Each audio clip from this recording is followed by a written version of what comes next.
Welcome to the latest edition of Relationship Tips.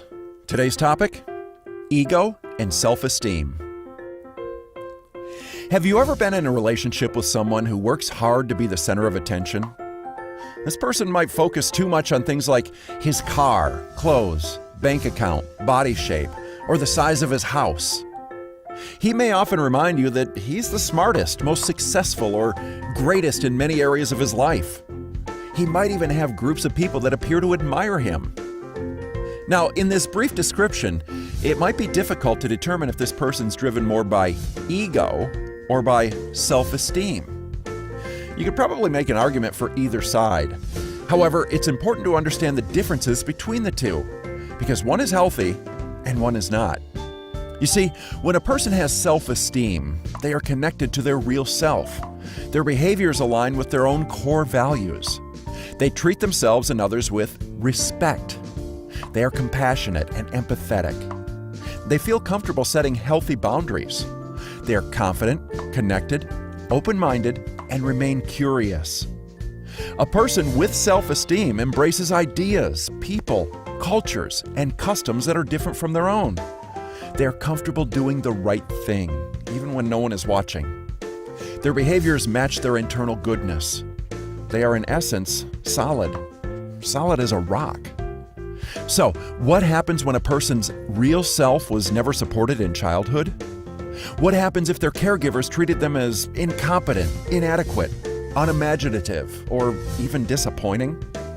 Sadly, the person would start to disconnect from their real self because of a distorted image left from childhood.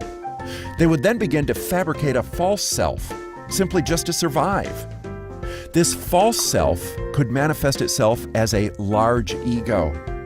The person with a large ego would work hard to create an appearance that is opposite of the negativity they were fed in childhood. This false self takes a lot of energy to create and maintain, and it's an incredibly fragile facade. The false self is like an egg that's completely empty on the inside. Because it's not solid like a rock, it takes more energy to keep from cracking under the threat of public scrutiny.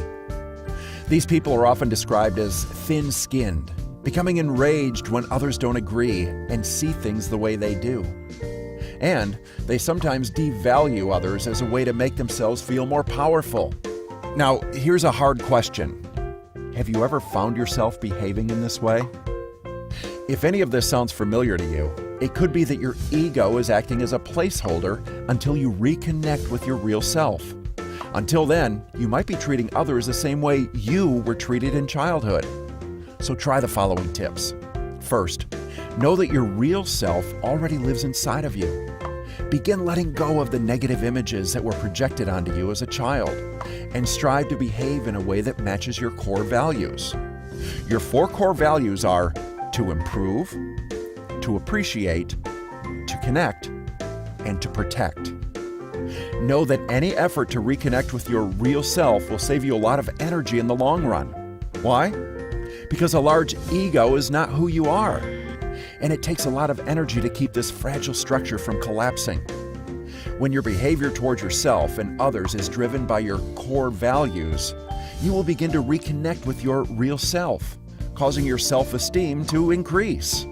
The best news, as self-esteem rises, ego falls, because it's simply no longer needed. Possessions are simply what you have. They are not who you are.